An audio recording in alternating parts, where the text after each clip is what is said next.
Okay, in this video, grab a bass, why don't you? I am the two-bass man.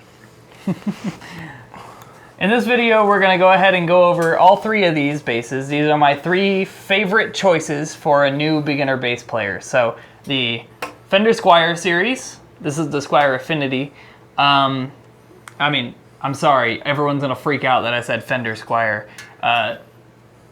It's a little bit different. This literally says Fender and Squier on it. So back then, it used to be a Fender Squier. Now it's Squier Affinity alone. Yeah. But this is the Squier Affinity. This is the Sterling by Musicman sub something. Sub something. We are fantastic at this. And so basically, it doesn't have a model number. Three top basses for beginner players, I'd say. Squier, Sterling sub series, and the Ibanez SR basses. Yes. The SR SDGR. Yeah. Standard definition grunting range. Yeah, so when you want an Ibanez, make sure you get the standard definition grunting range. They're perfect for that low growl bite. That's not true at all. You can hang on to one. We'll be like passing them around. So I want to talk pros and cons. Anyone in this range, I would say, is definitely a good go-to for the things. I would probably shoot a video alone on the Squier here, but this particular Squier is almost 14 years old. This is my first bass, and I don't want to do a review on something that old. I feel like it'll, unless it was on purpose, like, if I'm trying to tell you what they're like nowadays, like, this isn't nowadays. No. This isn't recent. You'd have to buy a new one. Yeah. And I don't want to buy a new one. I'll spend my money on something I'm going to use. Yeah. Unless I gave it away, which... Maybe.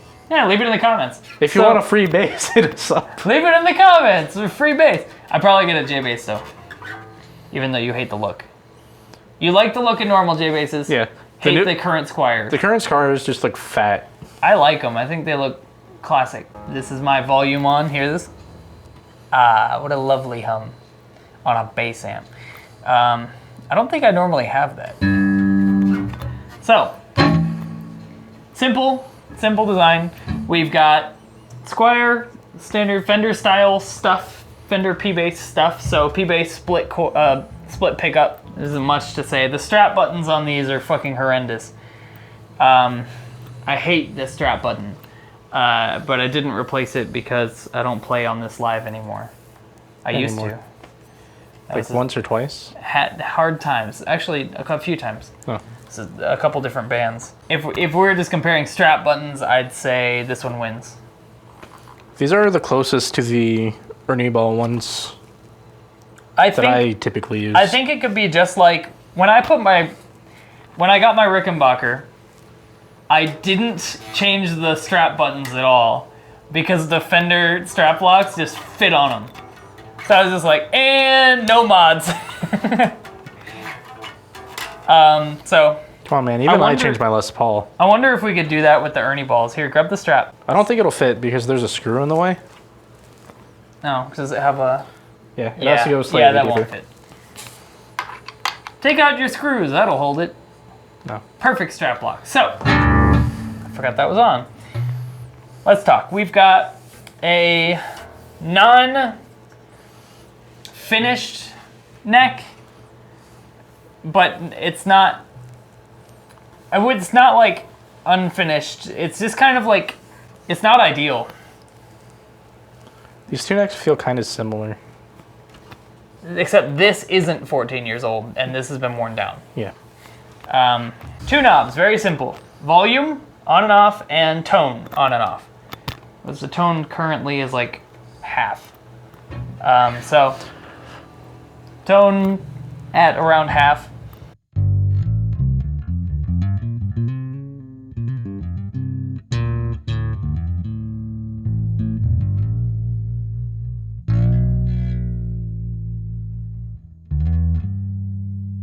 It sounds like a P bass. And it doesn't even sound like a cheap P bass. I think the Squier Affinity P bass actually, it just kills the game. See, I actually had a lot of beef with current Squiers because when I would go and play on them, I don't think they feel as good as this one does. But apparently current Squiers are made out of much better tone woods. I'm doing some research for a friend of mine who I'm trying to help get his first bass, and the current Squiers are made of alder now. And that's awesome. Why do you have so many friends that want to play bass? Because bass is cool. You know what's even cooler? Having a goddamn drummer. I didn't think that's where you were gonna go with that. But yes, this is Cody, lead guitarist, Metal Scott, myself. He bought a bass a while back because he's a big nerd. Yeah. He finally caved. He said bass is kind of cool. It sounds like a P bass. If you were talking, this does a good job of emulating at the lower level the actual tone of the instrument. You know? Huh? This is a good job of emulating the actual tone of the instrument at the lower level. Huh? So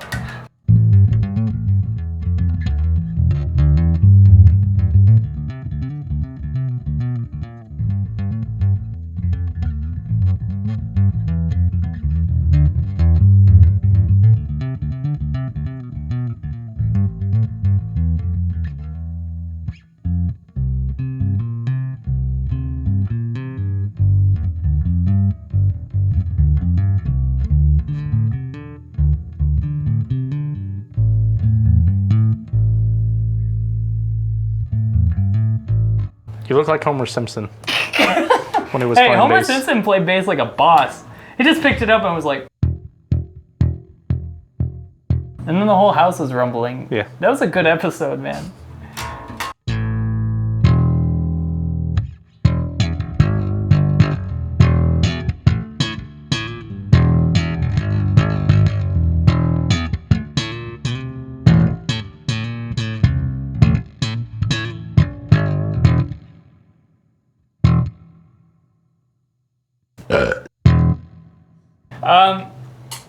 So let's talk differences, right? Okay. What does that bass have that this doesn't have? Character. You Balls. pricks. All right. It's got a 9-volt battery in the back. Of the three basses, the Squier is the only one that is passive, so there is no battery in it. Nope. The Sterling by Musicman is active, and so is the Ibanez SR series. So, depending on what you're talking about, this is less money in general. Not only is it a cheaper bass, it also doesn't cost you money every few months. Unless you want to buy strings. No one buys strings for bass. Who are you talking to? Pros and cons. There's pros and cons. I think closest to the tone of what it's going for. And of the three basses here, the tuning system on the Squier does the best job. I can leave this untouched for probably like 3 weeks and it won't go out of tune. Unless you're trying to shoot a video, in which case it'll go out of tune. Yeah. Because that's how life works. So, tuning is the best, and I really like the bridge. It's very simple. It's similar to that. So these two have the better bridges of them. Where it just feed through the strings. Feeds through the strings, and it's still, you've got all three of them have the ideal thing where you have control of the individual saddle height, and it's really easy to set the intonation. Fender. What? Fender does that on their Telecasters where it's just like 2, 2, 2. Yeah, let's not talk about 1, Telecasters. 1, 1. We're not here to talk about Telecasters. I want to show you how well these basses take pedals as a comparison. So basically all my pedals are Tone City. Let's just try the fuzz. That takes it well. Yeah. It actually, so like, leave it on.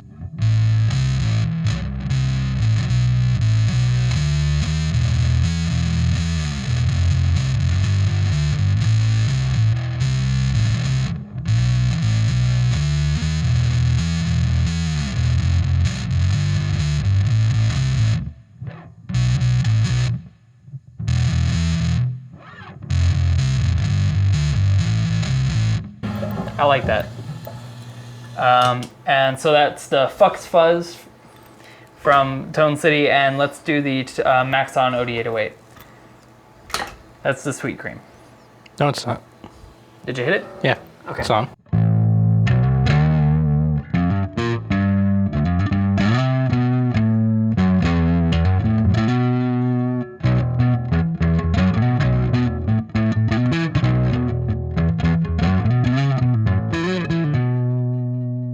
I think that takes it. It's just a little bit of bite, you know? Yeah. Okay. Yeah, it's off. Why do you keep using your bass to turn things on and off? Don't worry about it. Go ahead and hit the compressor. Let's see if it changes it drastically. Okay. So the comp engine, Tone City.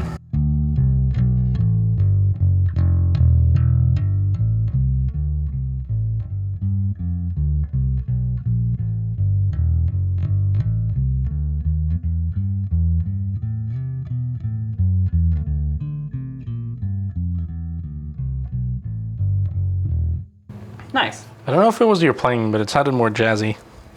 Like it made the bass sound more jazzy. It was the comp. Like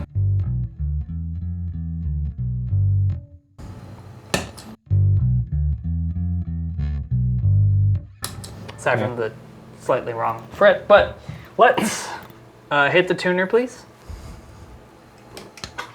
Why don't you hand me a new bass and let's compare those. So set that down and go ahead and grab the Ibanez.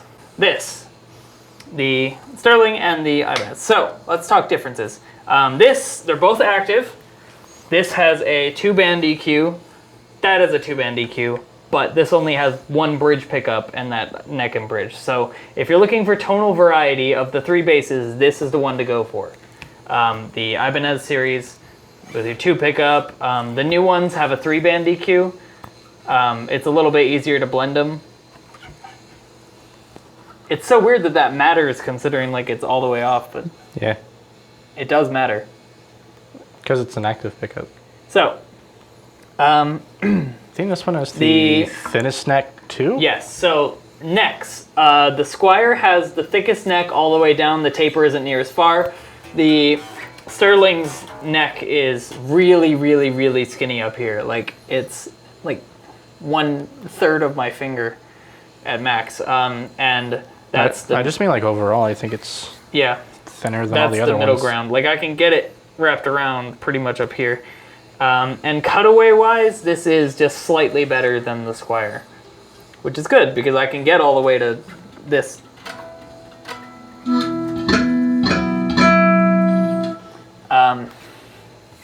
So neck, pros as far as the neck goes to the Sterling.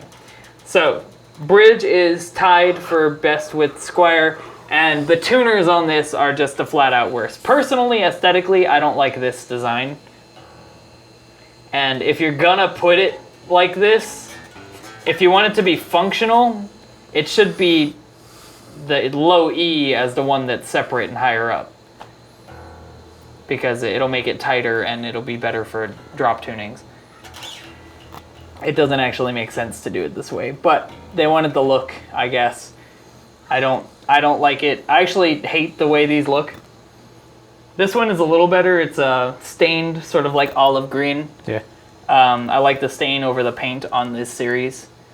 I don't like the way it looks or the way it sounds, but I like the way it plays. This one wins in terms of most comfortable. It is most comfortable. Did you say aesthetic? Yeah. You bastard. So it wins in terms of most comfortability. It's the easiest.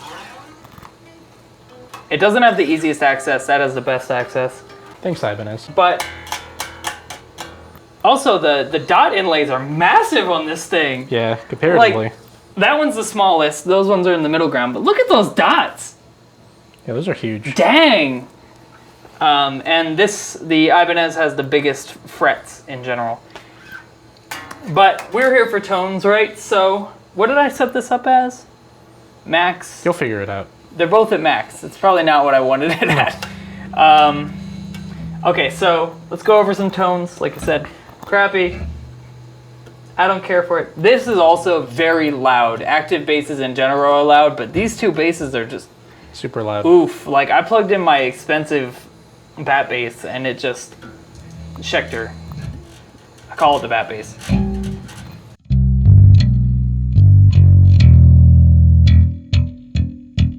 That's the tone I go for when I'm setting up to gig live.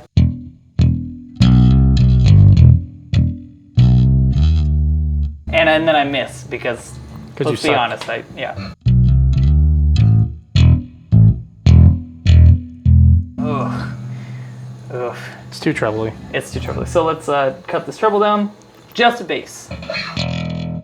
Just treble. I forgot it was backwards. Yeah. So volume, treble, bass. The opposite of every other, of this one. Every other bass I've touched with an EQ. All right. So just bass, no treble.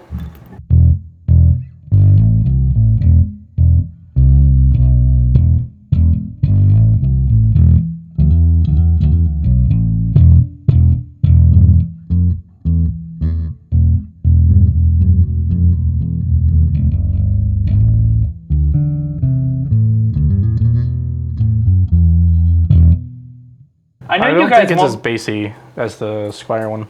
No, you guys won't be able to hear this, but it's like giving me a headache with like whatever it's doing to the room around me, playing on amp. I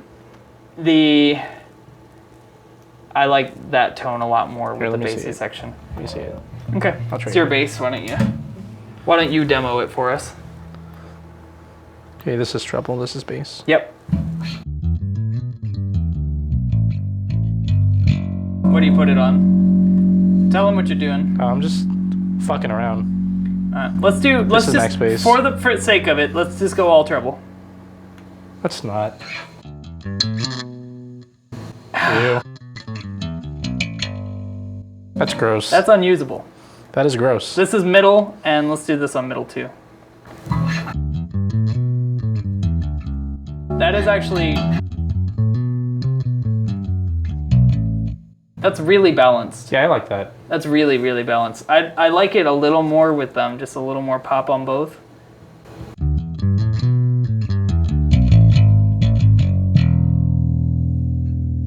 That extra edge, but they're still basically set to the same thing.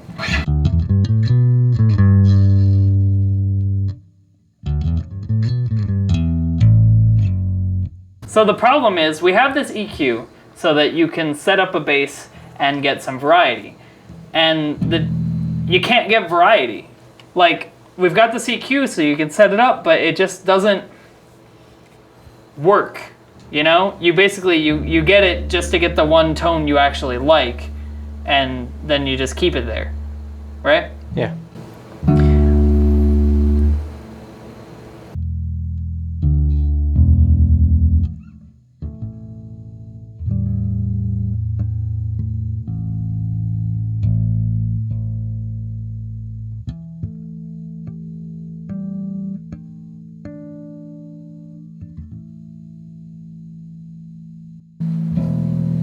I'm gonna be honest, like, of all the basses in this line, this is the only one I think actually looks good. I like yours.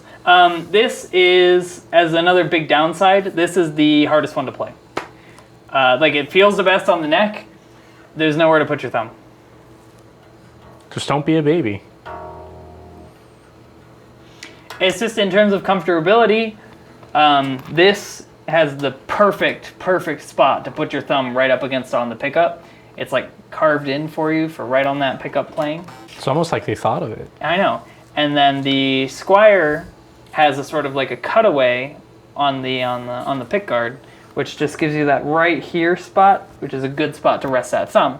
Here the pick guard goes all the way up here senselessly. And so like if you put your thumb there and then play, and now reach up here. You feel comfy? No. Neither would you if you were playing like this. No. There you go. I mean, even if you were just like resting on a pickup going like this. Yeah, no, that's fine. Here. That's fine. Yeah, look. I'm perfectly fine. You don't play bass enough. You don't play guitar enough. I really try. The benefits of the Squier are the tuners and a really good authentic tone. The benefits are neck is really accessible, bridge is good, tuners are crappy, not a benefit, and this is the best of the three for the truss rod adjustment. It's right here, right under the neck. I can get in here with anything easy. I don't have to worry about putting things out of the way. So when you want to set the bass up for you, it's a simple, quick, it'd be simple and fast on this. It's the easiest of all of them. Yes. So let's just go ahead and run you through pedals. Let's do fuzz. So without fuzz.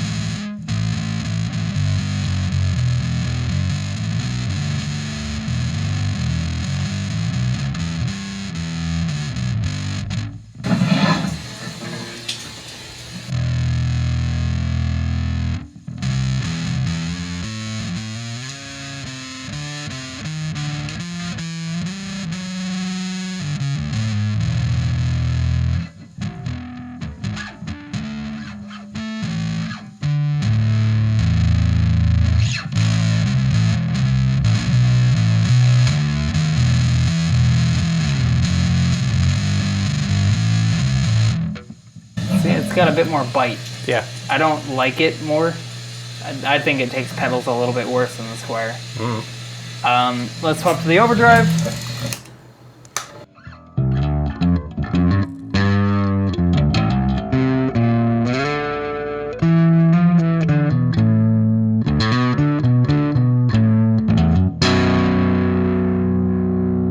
It only really kicks in when you do power chords, or octaves. Yeah.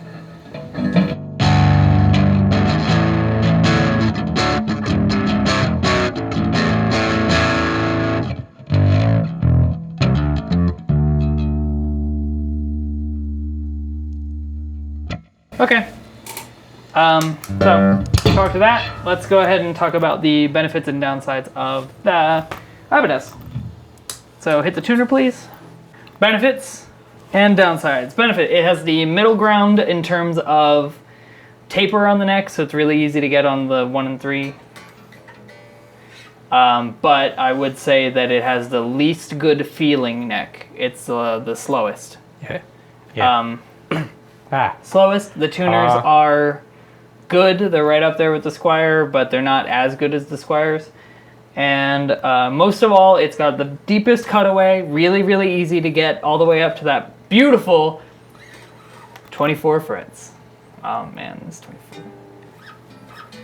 So when you're looking beginner basses, 24 frets, awesome. It also has the most tonal variety with the 2 pickups and the 2 EQ. So Cheers. It is volume, blend, pickup blend, Cheers. volume, pickup blend, bass, treble. Yes. Because they put bass and treble in a way that actually makes sense instead of, I don't know, maybe Sterling has the sort of thing where they just think that it would be smart to do the opposite of. But everyone just thinks different, Scott. nah.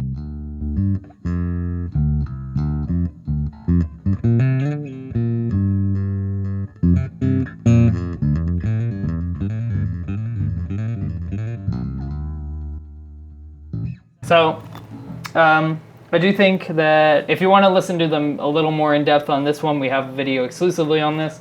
So I'm just going to quickly go through them. So, neck.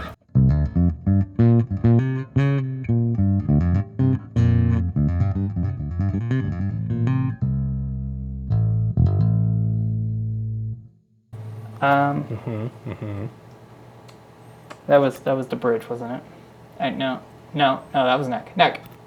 Both.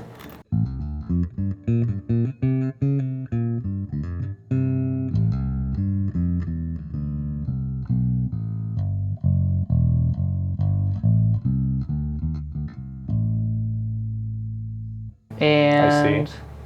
Bridge.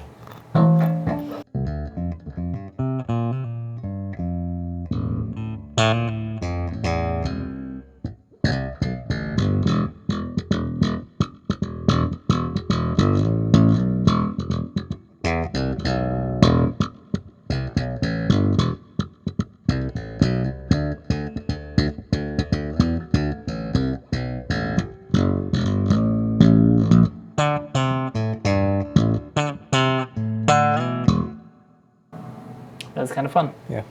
This is the best bass to slap on. If you want to slap a bass, slappiest.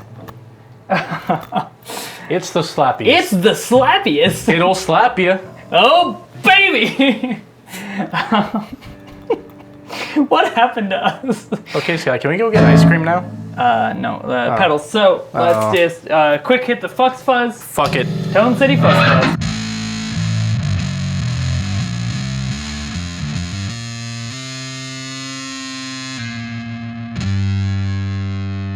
This one takes it really well. Let me, wait, leave it on.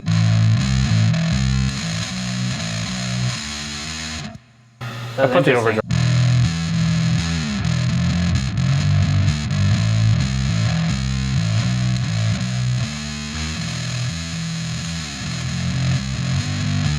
One set up as a boost, so it didn't actually hurt anything.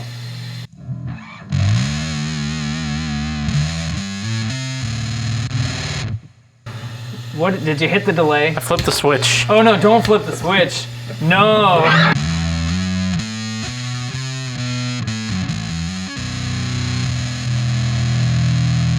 Okay, and overdrive.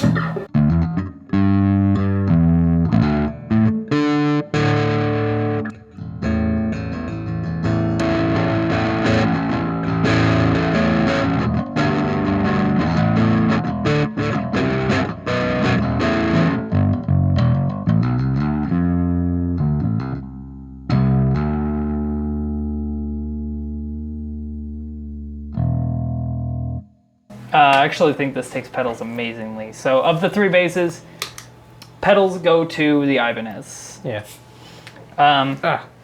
So I hope you found this video informative. I did it specifically because these are the three basses that I suggest.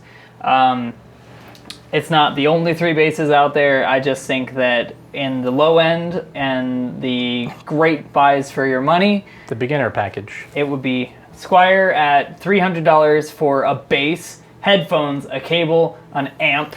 This was 14 years ago, though. And I don't know if they still sell it. It's still. Okay, they still sell it? They still sell it. Okay. Although now they sell it in, I think, pretty much just the Jaguar. The Jaguar It's bass? a PJ bass kit. Oh, okay. So Still P not bass, bad. middle, J bass. It's a great buy. Yeah. So I highly suggest that. Maybe I'm wrong. Maybe it's just in P bass. It's probably in P bass. But so $300 for all that. So I'm sorry. No, stop it. And the Sterling, I believe, is $300 when I checked it right now. $299 new. Yeah, so $300 new. You can find them much cheaper. You can find all these much cheaper online. Like this one for $160. Mine I got at Guitar Center for $199. And the Which you can SR find less. series has one bass under $300, and it's the SR 250 at $250, I'm pretty sure. Yeah. And that comes in a beautiful blue burst, and it also comes in a all white with no nice binding black like this one has. But Yeah. this was sort of the tone is going to be pretty comparable. So I did this so that people out there could help pick out their beginning bass. I'm hoping it helps you. And it's obviously not the only basses out there that are any good at the price. And I do want to suggest if you want to spend even less than this and get an even better bass, the only thing that you can really do is build a kit. And most kits are going to be bad, but there's a brand called Solo Guitar Kits that makes very high-end stuff. I would say, not very high-end. as far as kits go, I would say their basses would be worth closer to $500 to $600. But you got to do all the work yourself. And they cost like $2. But if you don't know how to do the work yourself, you can always hit us up in the comments below and ask for Metal Customs, which is my company, which isn't actually a company, but it's Not something yet. I'm trying to do.